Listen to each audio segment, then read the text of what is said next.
happen if humans evolved on Saturn. Saturn is the sixth planet from the sun, and this gas giant is a death trap of high winds and high pressure. Its moons would be better to terraform, and its rings are perfect for mining. But the only reason we would live on Saturn would be an atmospheric mining outpost for helium and hydrogen to help nuclear power. Let's take our healthy, homegrown Homo sapiens and drop them for 1 billion years on the hurricane hellhole that is Saturn. So far, we visited Venus, Mercury, and my least favorite, Pluto. But now it's time to evolve on Saturn. It's been about 100 years since we left our mining colony on Saturn, and we're starting to get our first messages from them. The safest place to live on Saturn is at the North Pole and a place called the Hexagon. Wow, they sent us a picture of where they live. Look at those force fields! Obviously, most of the colony is automated by robots, but a cruise ship-sized town of blue-collar miners live there to oversee production. It literally rains diamonds here, so one false move and it could ruin the entire experiment. Okay, so they had one false move and it ruined the entire experiment. It only took 1 week of an electrical blackout and a supply line failure to completely derail society. And the survivors are basically stranded on a desert island. Without proper resources or communication, they know they're good as dead. And they're starting to freak out. And all their experiments to get off the planet are failing and escaping. Oh my god, they're all dead.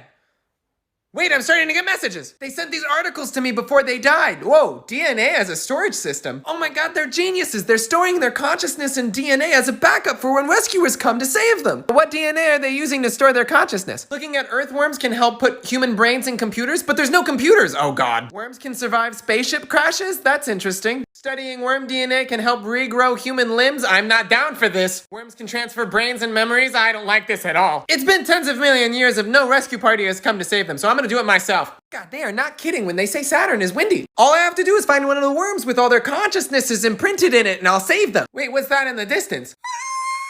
Run for your lives, they're not worms! Oh, thank God they didn't see me. Okay, what the hell is that? Oh my god, it's one of the colonists. All right, let's break it down before I die. Why do they look like that? The plan was they were gonna put all their consciousness in the DNA of a worm so that when rescuers came, they could print them as clones. But the experiment apparently got out. And these worms are very durable. And they got used to the environment. They travel like flying snakes, and they form nests called worm balls. But these worm balls started to get bigger and smarter until they started competing with each other and eating each other. Not to mention the frogs. Frogs infested with this parasitic worm can actually grow multiple limbs. But the frogs learned to fight back. Now you got a bunch of jellyfish frogs eating my worms. So the worms had to be smarter. If the worm nests got big enough, they used pluripotent stem cells to start cloning the humans themselves. And eventually not all of them were pretty. An arms race of evolution began, where through natural selection the only clones that survived were ones that could fly. Or I guess technically glide. Protected by the immortal worms and used as pawns in their wars, humans on Saturn are just clones ready to die in battle. And eat anything they see, including giant frogs. Or little Casey's. Quick, tell me in the comments which planet we should evolve on next.